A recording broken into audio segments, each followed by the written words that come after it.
اب سے میں نے لیا اسے چوم کہ نندیاں ٹوٹ گئی، کہ نندیاں اب سے میں نے لیا۔ اللہ وبرکاتہ۔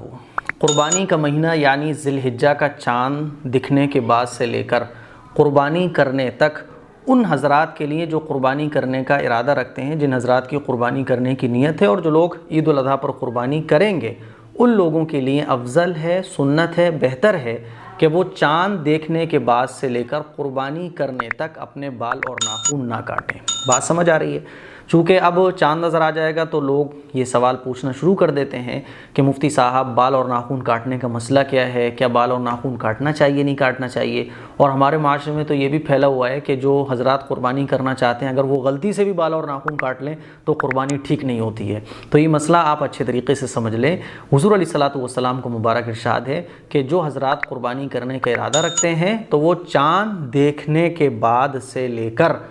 قربانی کرنے تک اپنے بال اور ناخن نہ تراشیں، بال اور ناخن نہ کاٹیں، یہ ان کے لیے افضل ہے اور بہتر ہے۔ اسی لیے علماء اکرام نے یہ مسئلہ بیان کیا ہے کہ جو حضرات قربانی کرنے کا ارادہ رکھتے ہیں، جن لوگوں کو عید الاضحیٰ پر قربانی کرنی ہے، ان لوگوں کے لیے افضل ہے، بہتر ہے کہ وہ ذی الحجہ کا چاند دیکھنے کے بعد سے لے کر قربانی کرنے تک، جس دن بھی آپ کو قربانی کرنی ہو، عید الاضحیٰ والے دن آپ کو قربانی کرنی ہے، اس دن تک باسی کو کرنی ہے، تواسی کو کرنی ہے، جب بھی آپ کو قربانی کرنی ہے، چاند دیکھنے کے بعد سے لے کر قربانی کرنے تک بال اور ناخن نہیں کاٹنا چاہیے۔ لیکن یہ جو عمل ہے بال اور ناخن نہ کاٹنے کا، یہ افضل ہے، یعنی اگر آپ بال اور ناخن نہیں کاٹیں گے تو آپ کو ثواب زیادہ ملے گا، اور اگر آپ بال اور ناخن کاٹ لیں گے تو جیسا کہ معاشرے میں مشہور ہے کہ قربانی ٹھیک نہیں ہوتی ہے، تو قربانی کے صحیح غلط ہونے سے اس کا تعلق نہیں ہے، یہ ایک الگ عمل ہے، اور قربانی کے صحیح غلط ہونے کا اس کے ساتھ کوئی تعلق نہیں ہے۔ مان لیجیے بائی چانس اگر کسی نے جس کو قربانی کرنی ہے اس نے غلطی سے بھول کر یا جان بوجھ کر جو ہے وہ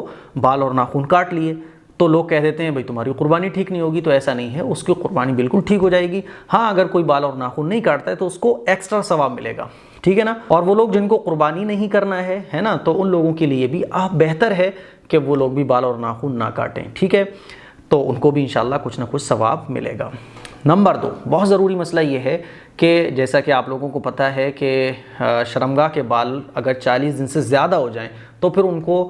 کلیئر کرنا واجب ہو جاتا ہے، اگر کوئی کلیئر نہیں کرتا ہے تو وہ گنہگار ہوگا۔ اسی لیے اگر کسی شخص کو قربانی کرنا ہے اور چاند دکھ گیا اور وہ زیر ناف کے بال جو ہے وہ کلیئر نہیں کر پایا اور وہ 40 دن سے اوور ہو چکے ہیں، تو ایسے شخص کے لیے جس کے 40 دن سے زیادہ شرمگاہ کے بالوں کو ہو چکے ہیں، تو اس کے لیے پھر ضروری ہے کہ وہ بال صاف کرے، کلیئر کرے، چاہے چاند دیکھا ہو یا نہ دیکھا ہو، اس سے مطلب نہیں ہے۔ تو امید کرتا ہوں یہ مسئلہ آپ کے کلیئر ہو گیا ہوگا۔ اس کلپ کو شیئر بھی کریں، دوسروں تک پہنچائیں۔ السلام علیکم ورحمۃ اللہ وبرکاتہ۔